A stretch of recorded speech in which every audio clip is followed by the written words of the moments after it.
اللهم صل وسلم وبارك عليه.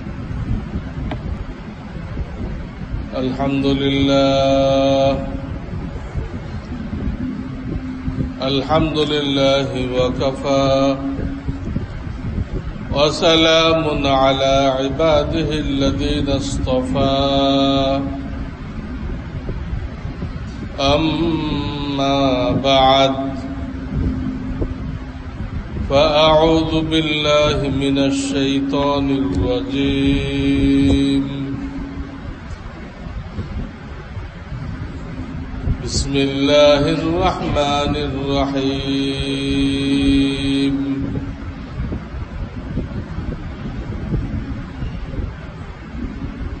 قل لن يصيبنا إلا ما كتب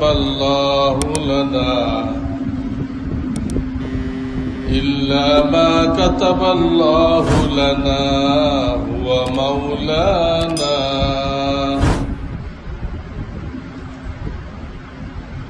وعلى الله فليتوكل المؤمنون.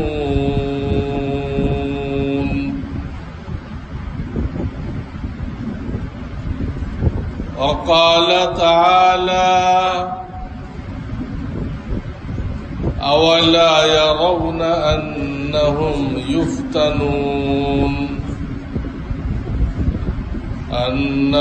يفتنون في كل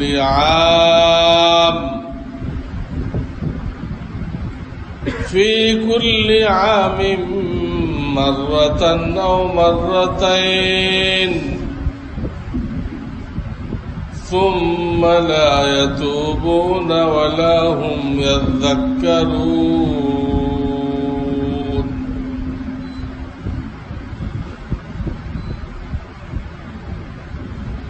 وقال النبي صلى الله عليه وسلم: إن الله كتب مقادير الخلائق قبل أن يخلق السماوات والأرض ب50 عاما، أو كما قال النبي صلى الله عليه وسلم.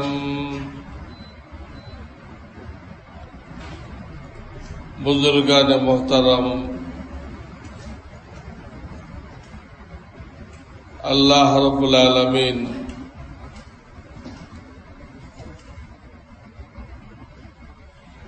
বর্তমানে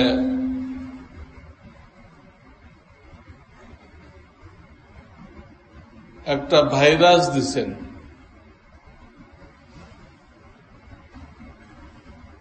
সেটাকে দুনিয়াদাররা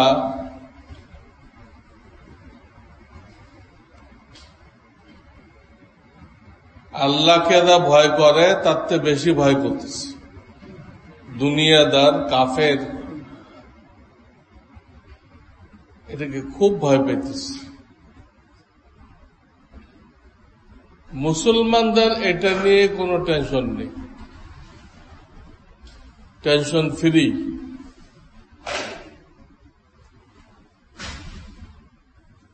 পার্থক্য কেন হলো? এক গ্রুপ ভয়ে ছুটাছুটি করতেছে, পালানোর গর্ত খুঁজতেছে, আর এক গ্রুপ নিশ্চিন্ত। দুটোটাই মানুষ। পার্থক্য কেন? কাফেরদের জন্য এই দুনিয়াটাই সব।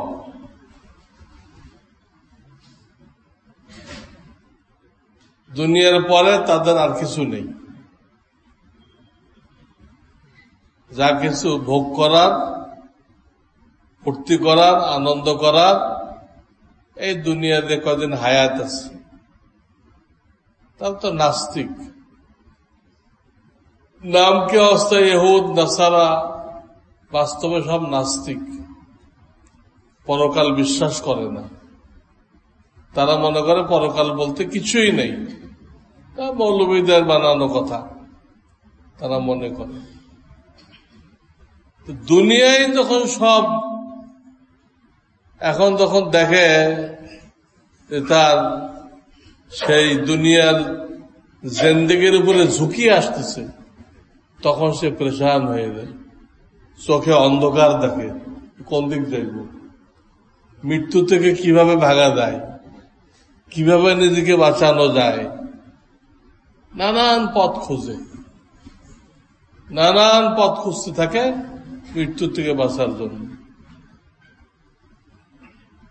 এই হলো কাফেরদের জিন্দেগি। মুসলমানের জিন্দেগি কি? তার বিশ্বাস আল্লাহ রাব্বুল আলামিন তার মৃত্যু নির্দিষ্ট টাইমে ফয়সালা করে রেখেছেন। এই আসমান জমিন সৃষ্টি করার 50,000 বছর আগে আল্লাহ তকদির লিখছেন।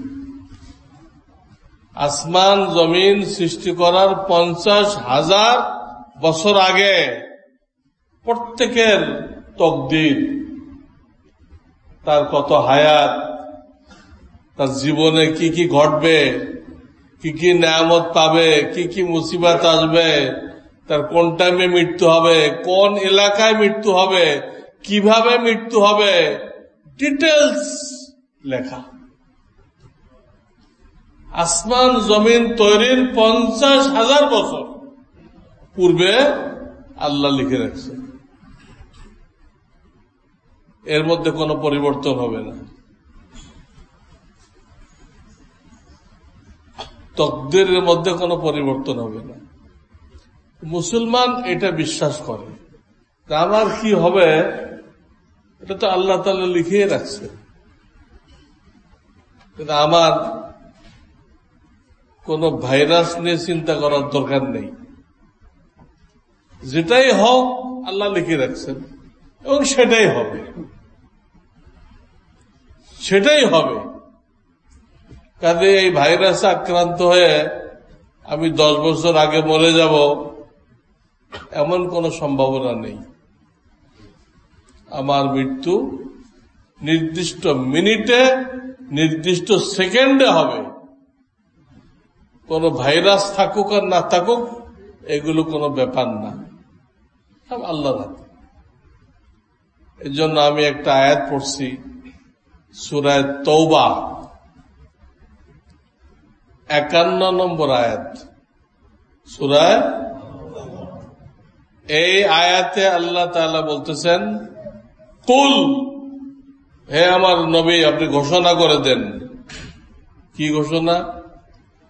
লা ইউসিবানা ইল্লা মা কাতাবাল্লাহু লানা। আল্লাহ আমাদের ভাগ্যে যা লিখে রাখছেন এর বাইরে কোন মুসিবত আমাদেরকে স্পর্শ করবে না। কোরআনের আয়াত, সূরা তওবা 51 নম্বর আয়াত। লা ইউসিবানা, লান মানে কোশ্চেন কালেও না। আল্লাহর লেখার বাইরে, আল্লাহর তকদিরের বাইরে, আল্লাহর ফয়সালার বাইরে কিছুই ঘটবে না।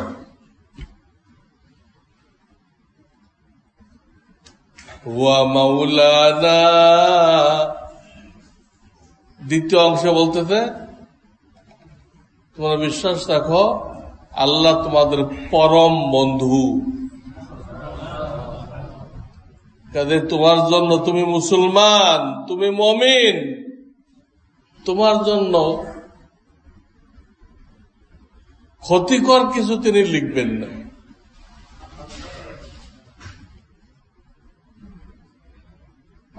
আপনার আমার জন্য সবচেয়ে দয়াশীল হলো আল্লাহ, সবচেয়ে দয়াশীল। আমরা নিজেরা নিজের ক্ষতির কাজ করি, আল্লাহ করেন না। এবং আল্লাহর পরে আমাদের জন্য দয়াশীল হলো আল্লাহর রসুল, সেটাও কোরআন শরীফে আসছে। আন-নাবিয়্যু আওলা বিল মুমিনিনা মিন আনফুসিহিম আন-নাবিয়্যু আওলা বিল মুমিনিন। আমার নবী মুমিনদেরকে ভালোবাসেন কতটুক? তারা নিজেকে যা ভালোবাসে তার থেকে বেশি। আমরা প্রত্যেকে নিজের জানকে ভালোবাসি, আমার জানটা থাকুক চাই। কেউ আগুনে ঝাঁপ দেয় না,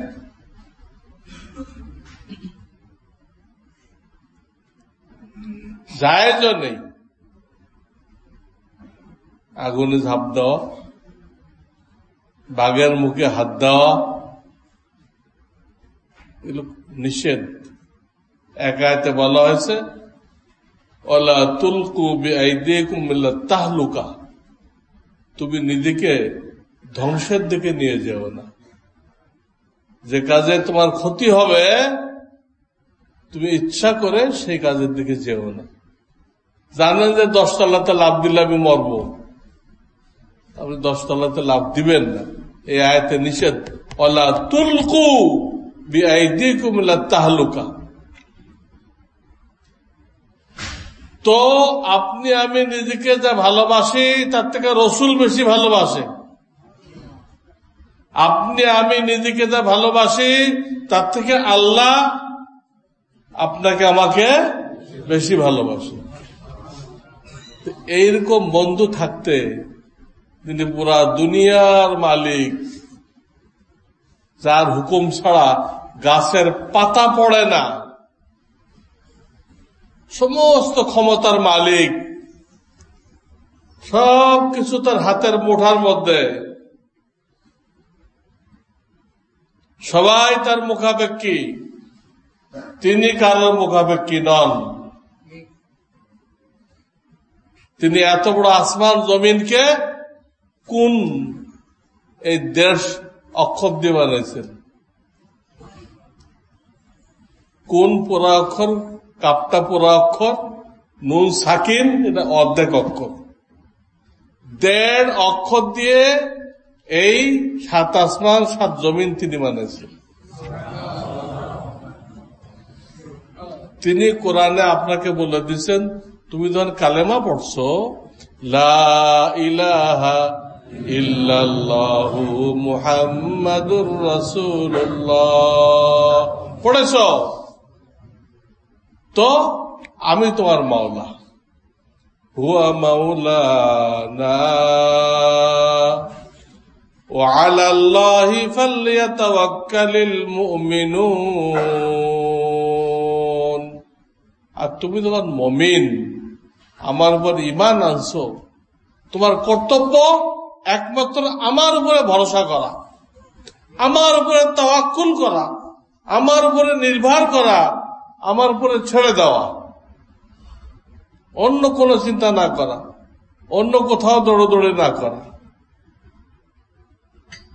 আপনি যদি একটা মামলা মোকদ্দমায় একজন বিজ্ঞ লয়ার ধরেন, বিজ্ঞ লয়ার ধরেন, যিনি বারের সভাপতি,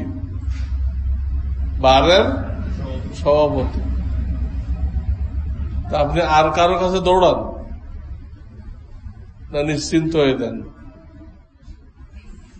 আমি সবচেয়ে জায়দের লোক ধরছি, কোর্টে উনি আমার পক্ষতে ফাইট করবে, আমার আর কোনো চিন্তা করার দরকার নেই। ঠিক কিনা? দুনিয়াতে একটা লয়ার ধরে, একটা অ্যাডভোকেট ধরে, একটা ব্যারিস্টার ধরে আপনি নিশ্চিন্ত হয়ে গেছেন।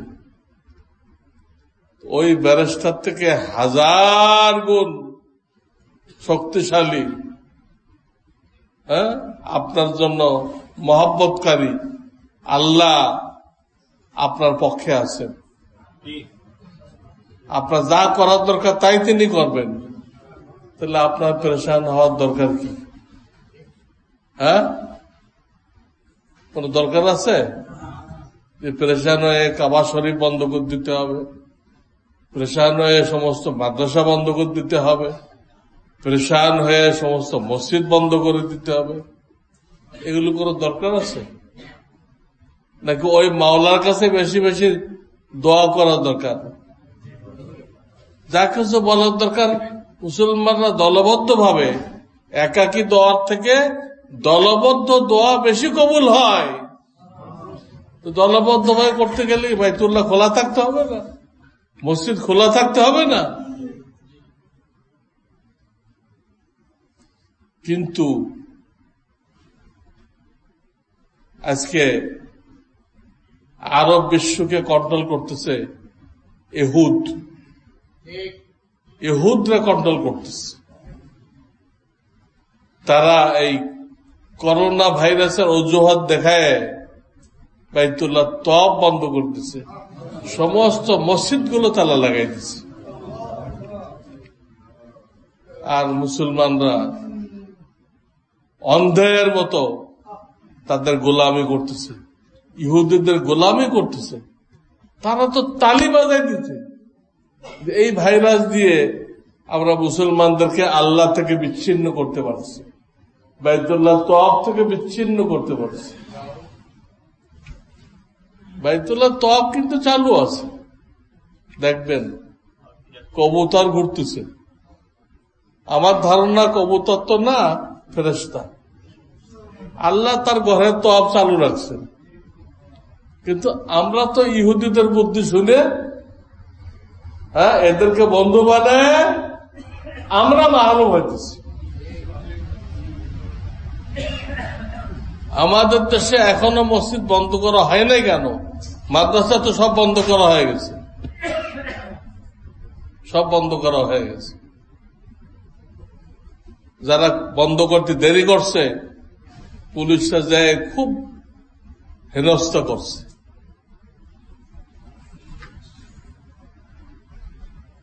আমাদের পাশে এক মাদ্রাসা আছে, লালমাটিয়া মাদ্রাসা,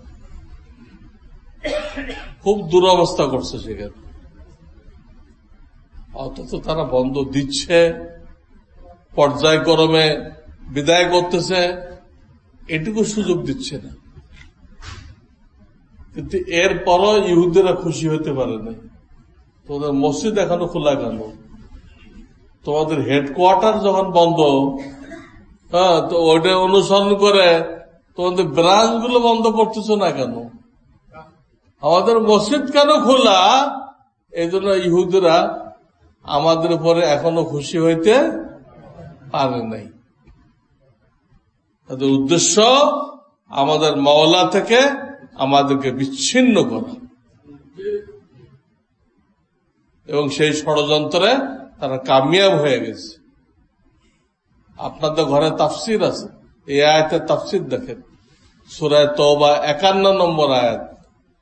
কুল্লা ইউসিবানা ইল্লা মা কাতাবাল্লাহু লানা। কাতাবা মানে কি? আল্লাহ লিখে রাখছেন, আমাদের জন্য যা লিখে রাখছেন এর বাইরে কোন বিপদ আমাদেরকে স্পর্শ করবে না। তাহলে আমাদের তো ভীত হওয়ার দরকারটা কি? ছুটাছুটি করার দরকার কি? মসজিদ মাদ্রাসা বন্ধ করার দরকার কি? কিন্তু ইহুদিরা চাপ সৃষ্টি করে এগুলো করতেছে। ওয়া মাওলানা ওয়া আলাল্লাহি ফালইয়াতাওয়াক্কালিল মুমিনুন। এখন রইল দুনিয়াতে বালা মুসিবত আসবে, দুনিয়াটা পরীক্ষার জিন্দেগি। বিচারের জন্য আলাদা দিন আল্লাহ ধার্য করে রাখছেন, কিয়ামত। বিচারের জন্য আলাদা দিন ধার্য আছে। পৃথিবীটা কি বিচার দিবস না, পরীক্ষার হল। দুই একটা বিচার হয় এখানে, দুই একটা মোবাইল কোর্ট, দুই একজনকে একদম আল্লাহ তাআলা অন্যায় করার সাথে সাথে পাকড়াও করবে, বিরাট শাস্তি দিয়ে দেয়। ওগুলো মোবাইল কোর্ট। ফিরআউনকে ডুবাই মারে নাই, নমরুদকে ল্যাংড়া মশা দিয়ে মারে নাই, কারুনকে জমিনে গেড়ে দেয় নাই। এগুলো মোবাইল কোর্ট। দু চারটে ঘটবে। আবু জাহাল আবু লাহাবকে বদরের প্রান্তরে খতম করে নাই, মোবাইল কোর্ট। তাহলে দুনিয়া বিচারের জায়গা না, পরীক্ষার জায়গা। এতে পরীক্ষার জায়গায় আল্লাহ নিয়ামত দিয়েও পরীক্ষা নেবেন, বালা মুসিবত দিয়েও পরীক্ষা নেবেন।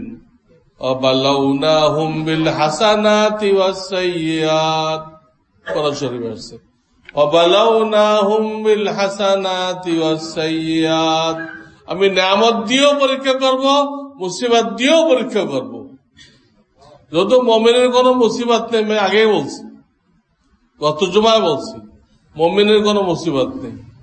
আপনি দেখতে যত মুসিবত দেখেন, ওর পিছনে ওর আড়ালে আপনার জন্য এত নিয়ামত আল্লাহ বরাদ্দ করছেন, ওটা যখন পাইবেন তো আপনি উল্টা আল্লাহর কাছে ফরিয়াদ করবেন, আল্লাহ দুনিয়াতে আমার শরীরের চামড়াগুলো কাঁচি দ্বারা কাটা হয় নাই কেন, আমাকে আরামে রাখা হয়েছিল কেন? সামান্য সামান্য মুসিবতের এত বড় বড় পুরস্কার, এত বড় বড় পুরস্কার সেই দিন বুঝে আসবে। এতে বাস্তবে মুমিনের কোন মুসিবত নেই, সব নিয়ামত, কিন্তু দেখতে কোনটা নিয়ামত কোনটা মুসিবত। এটা আসবে, এটা কাফেরের উপর আসবে শাস্তির জন্য, আর মুমিনের উপর আসবে সিরাতে মুস্তাকিমে ফিরে আনার জন্য। মুমিন যখন সিরাতে মুস্তাকিম থেকে এদিক ওদিক চলে যায়, কিছুটা ইহুদের দিক চলে যায়, কিছুটা খ্রিস্টানদের দিক চলে যায়, মাঝে মাঝে দুনিয়া ধান্দায় পড়ে এদিক ওদিক করে, তখন আল্লাহ ফেরাই আনার জন্য থাপড় দেন। ওটা দেখতে মুসিবত, কিন্তু আল্লাহ নিজেই বলছেন কেন করি আমি এটা, লাআল্লাহুম ইয়ারজিউন, লাআল্লাহুম ইয়ারজিউন, তোমাকে রাস্তায় ফিরে আনার জন্য। মা আসাবাকুম মিন মুসিবাতিন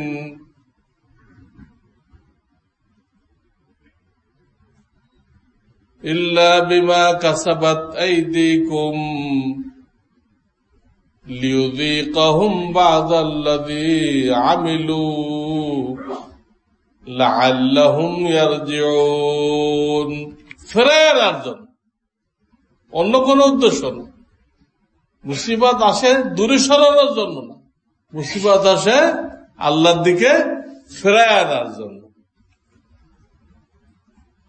এই জন্য আমি দ্বিতীয় একটা আয়াত পড়ছিলাম ভূমিকায়, ওইটাও সূরা তওবার আয়াত, সূরা তওবার শেষ পৃষ্ঠা 126 নম্বর আয়াত, 126 নম্বর আয়াত। এই আয়াতে বলা হয়েছে, আওয়ালা ইয়ারাউনা আন্নাহুম ইফতানুনা ফি কুল্লি আমিন মাররাতান আও মাররাতাইন সুম্মা লা ইয়াতুবুনা ওয়ালা হুম ইয়াযাক্কারুন। তোমরা কি লক্ষ্য করো না, দেখো না, আমি মাঝে মধ্যে তোমাদের জন্য বিপদের ফয়সালা করি, বাহ্যিক বিপদ, আসলে তো নিয়ামত। বাহ্যিক ভাবে আমি তোমাদের জন্য বিপদের ফয়সালা করি, কিন্তু আল্লাহ আক্ষেপ করতেছেন, কিন্তু এরপরও তোমরা তওবা করো না, নসিহত হাসিল করো না। আওয়ালা ইয়ারাউনা, তোমরা কি দেখো না, তোমরা কি লক্ষ্য করো না, আন্নাহুম ইফতানুনা ফি কুল্লি আমিন মাররাতান আও মাররাতাইন, বৎসরে 1-2 বার তোমাদেরকে বিপদে ফেলা হয়। সুম্মা লা ইয়াতুবুন, কিন্তু উদ্দেশ্য যারা ছিল বিপদে ফেলার দ্বারা তা তোমরা করো না। কি? লা ইয়াতুবুন, তোমরা তওবা করো না। ওয়ালা ইয়াযাক্কারুন ওয়ালা হুম ইয়াযাক্কারুন, এবং তোমরা নসিহত হাসিল করো না। এখানে ক্লিয়ার হয়ে গেল দুনিয়ার জিন্দেগিতে দেখতে যেটা মুসিবত, এটা আমাদের উপরও আসবে। কাফেরদের উপর আসে আযাব দেওয়ার জন্য, আমাদের উপর আসে রাস্তায় ফিরে আনার জন্য। আল্লাহ এই আয়াতে ক্লিয়ার করে দিলেন তওবা আর নসিহত। এই আয়াতে কি ক্লিয়ার করলেন? সূরা তওবা 126 নম্বর আয়াত। যেগুলো ভুল হয়ে গেছে তওবা করো, যারটা সেই তওবা করো আল্লাহর কাছে কান্নাকাটি করে, আর সামনের জন্য নসিহত হাসিল করো, সামনের জন্য সতর্ক হও যে না, মুসলমান নাম দিয়ে ভণ্ডামি করলে আল্লাহ ছাড়বেন না। ভণ্ডামি করবা সে কাফের থাকুক,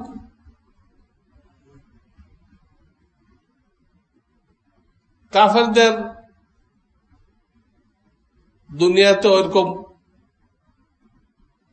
কথায় কথায় পাকড়াও হবে না।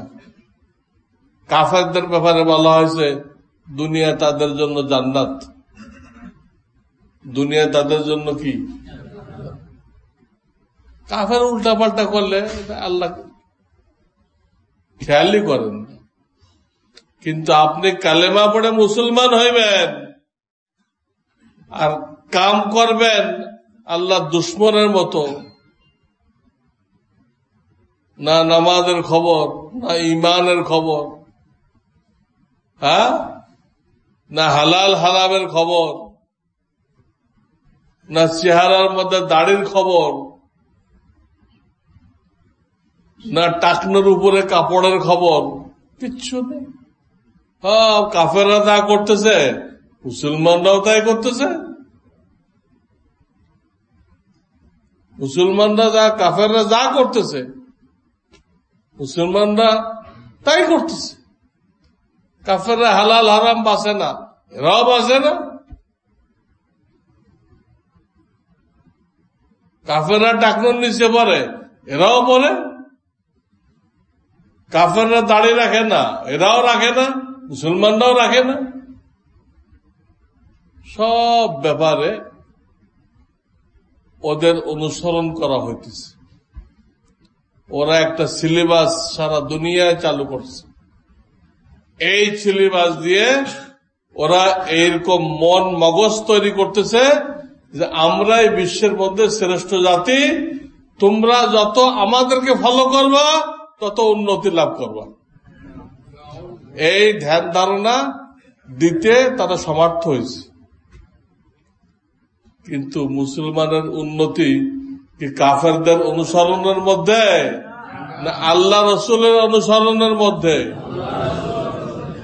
এই জন্য আমরা যত তাদের দিকে আগাইতেছি তত গজবে পড়তেছি। ওটা আমাদের উন্নতির রাস্তা না। ইমাম মালিক রহমাতুল্লাহ থেকে হাদিস আছে, তিনি বলেন সাহাবায়ে কেরাম যে রাস্তায় কামিয়াব হয়েছিল, কিয়ামত তক মুসলমানদের কামিয়াবির রাস্তা ওইটা। সাহাবায়ে কেরাম যে রাস্তায় কামিয়াব হয়েছিল, অর্ধ বিশ্বের মালিকানা হাসিল করছিল, রাজত্ব করছিল, কি দিয়ে? ইমান, আমল আর তার মেহনত। কিয়ামত তক মুসলমানদের যদি উন্নতি করতে হয় রাস্তা ওইটা। কাফেরদের অনুসরণ করে নামাজ রোজা বাদ দিয়ে, হালাল হারাম বাদ দিয়ে, মসজিদ মাদ্রাসা বন্ধ করে তারা উন্নতি করবে আর কোন বিপদ থেকে বাঁচবে, কোনো দিন হবে। কিন্তু আমরা কাফেরদের গোলামি করতেছি। আমাদের পরিচালক কাফেরদেরকে বানাইছে, তাদের কথা মত আমরা চলতেছি, আরব কান্ট্রিগুলো চলতেছে। আরব কান্ট্রিগুলো সম্পূর্ণ ইহুদিদের কথা মতো চলতেছে, আর সেটা প্রভাব পড়তেছে সারা দুনিয়ার মুসলমানদের উপরে, সারা দুনিয়ার মুসলমানদের উপরে। এতে ক্লিয়ার বোঝা গেল রাস্তা কি। আল্লাহ রাস্তা বলে দিলেন, বিপদ আসছে এই জন্য যে পিছনের ভুলের জন্য তওবা করো, আর সামনে ভালো হয়ে চলবা, তার জন্য নসিহত হাসিল করো। বাস কাজেই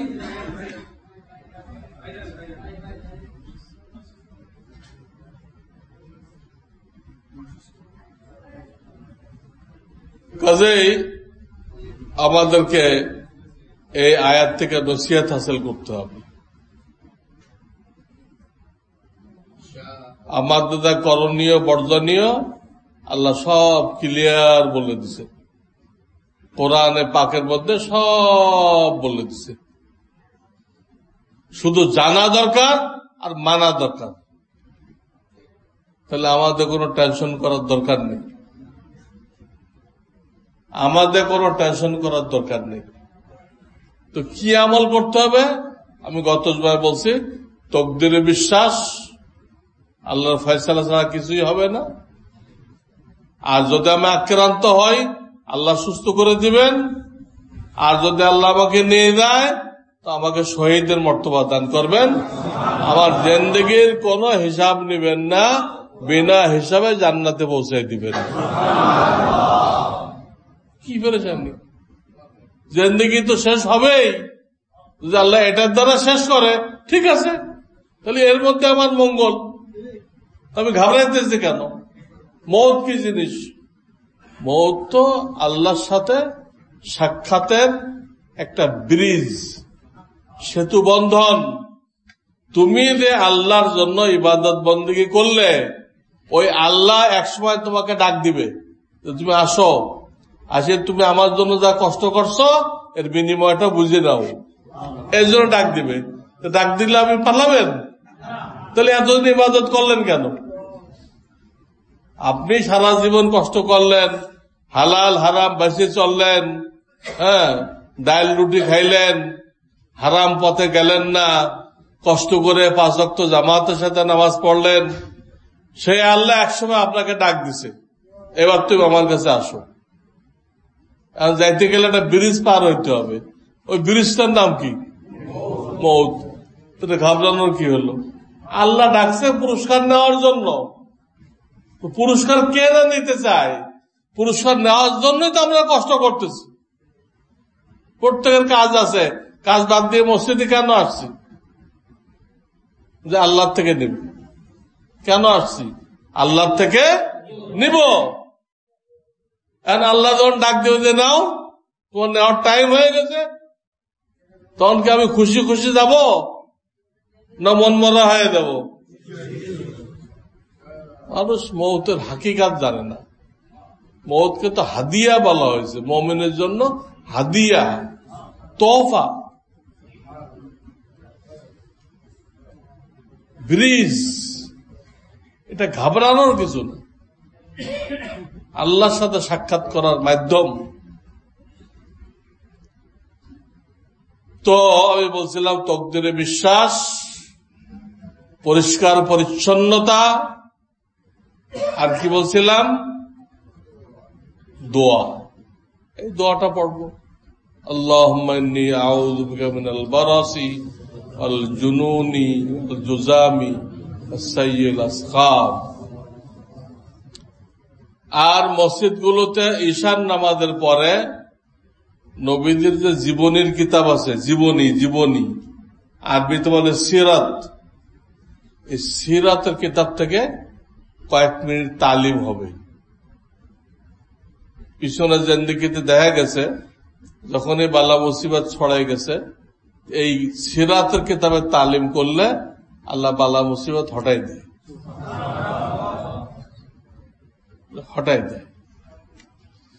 আমরা সিরাতের কিতাব থেকে কিছু না কিছু পড়ব। আর ওই আয়াত দ্বারা সাবেত হলো পিছনের গুনার জন্য তওবা করা, সামনের জন্য সতর্ক হওয়া, বাস এতটুক দায়িত্ব। এর বাইরে কারা কি বুদ্ধি দিল, কারা কি বুদ্ধি দিল? বিশ্ব স্বাস্থ্য সংস্থা বলতেছে বাংলাদেশে কঠোরতা করা হইতেছে না, এই ভাইরাস থেকে বাঁচার জন্য কঠোরতা করা হইতেছে। আরে বাংলাদেশে তো সরকার আছে, তারা তো সিদ্ধান্ত করতে আছে, তারপরে আবার চাপ সৃষ্টি করতেছে তোমাদেরটা হইতেছে না, তোমরা যা করতেছো তোমাদেরটা হইতেছে না। কত বড় খয়ের হয়েছে এই কাফের, আমাদের গভর্নমেন্টটা হইতেছে না, এটা নাকি ঢিলাঢালা হইতেছে, আরো টাইট করতে কইতেছে। নাউযুবিল্লাহ। তো এই একটা বিষয় হয়ে গেল। আরেকটা বিষয় সংক্ষেপে বলবো আমি কয়েক মিনিটে, যে অন্য আরেকটা বিষয়। এখন রজব চলতেছে না, এই রজবের 26 আর 27 এটাকে প্রায় পত্র পত্রিকায় লিখে লাইলাতুল মেরাজ লেখে না, এবং বিভিন্ন অনির্ভরযোগ্য বইতে ওই রাত্রে কি ইবাদত করতে হবে, দিনে রোজা রাখতে হবে, এইগুলো লেখে কিনা? সব ভিত্তিহীন। কারণ এটা কোন বৎসর হয়েছে এটাও জানা যাইতেছে না, কোন মাসে হয়েছে এটাও জানা যাইতেছে না, কোন তারিখে হয়েছে এটাও জানা যাইতেছে না, কোন দিনে হয়েছে এটাও জানা যাইতেছে না। এর প্রত্যেকটার মধ্যে খুব বিরোধ। ওলামাদের অনেকগুলো মত, ওলামাদের আপনি কোনটা নেবেন? যেটা বলা হয়েছে যে রজবের 26 তারিখে, এর দলিল নেই, এর কোনো দলিল নেই। দলিল হল ওই দিন নেয়ামুল কোরআন মকসুদুল মুমিনিন, যার কোনো ভিত্তি নেই, যেসব বইয়ের কোনো ভিত্তি নেই ওইগুলো হল দলিল। বছরের ব্যাপারে 3 রকম কথা আসছে কিতাবে। নবুয়ত প্রাপ্তির 5ম বছর মেরাজ হয়েছে, 5ম। আর একটা মত আছে 10ম বছর, আর একটা মত আছে 12তম বৎসর, 5, 10, 12। তো কোনটা নেব? 12 হইলে হিজরতের 1 বছর আগে, হিজরতের মদিনাতে হিজরত করলেন তার 1 বছর আগে। এই গেল হলো কোন বছর। আসেন মাস, মাস সম্পর্কে ওলামাদের, ইতিহাসবিদদের 4টা মত। রবিউল আউয়াল, রবিউল সানি, রজব, রমজান। কটা হলো? আপনি কোনটা নেবেন? ইসলামী ইতিহাসের কিতাবে ওলামাদের যে মতামত নকল করছে সেখানে 4 রকম কথা আছে, যে 4 মাসের কোন এক মাসে হয়েছে, লাইলাতুল মেরাজ হয়েছে। 4টা মাস, রবিউল আউয়াল, রবিউল সানি, রজব, রমজান। তারিখ সম্পর্কে 2টা মত, 7 তারিখ অথবা 27 তারিখ, 7 তারিখ অথবা 27 তারিখ। দিন সম্পর্কে 3টা মত, কোন দিন হয়েছিল।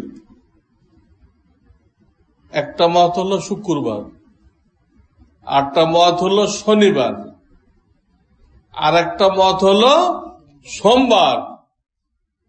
আপনি কোনটা নেবেন? কোনটা নেবেন? কেউ কেউ সোমবারটা জোর দিছে, যেহেতু নবীদের জন্ম সোমবার, মৃত্যু সোমবার, মদিনায় হিজরত করছে সোমবার, মেন ঘটনাগুলো সব সোমবার, তাহলে এটা তো আল্লাহর দরবারে গেছেন, এটা তো মেইন ঘটনা, অনেক গুরুত্বপূর্ণ ঘটনা, ওটা সোমবারই হবে। তারা এরকম মনে করছে আর কি, কিন্তু আসলে তিনটা মত। তাহলে বৎসর নিয়ে মতবিরোধ, মাস নিয়ে মতবিরোধ, তারিখ নিয়ে মতবিরোধ, দিন নিয়ে মতবিরোধ। এত মতবিরোধের মধ্যে একটা কয়ে বসে থাকলেও ওটার পিছনে কোনো দলিল নেই, মন গড়া। আর প্রশ্ন হইতে পারে, মেরাজ তো একবার হয়েছে, তয়েফে নবীজি বিরাট কষ্ট করলেন, এই কষ্টের পরে সান্ত্বনা দেওয়ার জন্য আল্লাহ নিজের দরবারে নিয়ে গেলেন। তয়েফের কষ্টের দুনিয়াবি সান্ত্বনা নিয়ে গেলেন। একবার হয়েছে, পৃথিবীর ইতিহাসে একবার হয়েছে, ওর আগেও হয় নাই, পরেও হবে না। তাহলে এত মতবিরোধ কেন? মতবিরোধটা এই জন্য হয়েছে যে এই রাত্রে নবীজি কোনো ইবাদত করতে বলেন নাই, খাস কোন ইবাদত করতে, এই রাত্রের জন্য কোন ইবাদত করতে বলেন নাই। নর্মাল ইবাদত তো আছে, ঈশান নামাজ পড়বেন না, দিনে কোন রোজা রাখতে বলেন নাই। তাহলে মেরাজ উপলক্ষে নবীজি কোন ইবাদত বলেন নাই। এই যে ইবাদত করতে বলেন নাই, এটার জন্য এটা চূড়ান্ত ভাবে কেউ বলতে পারতেছে না, বা কেউ মনেও রাখে নাই, মতবিরোধ হয়ে গেছে। কিন্তু শবে বরাত নিয়ে কি কোনো মতবিরোধ হয়?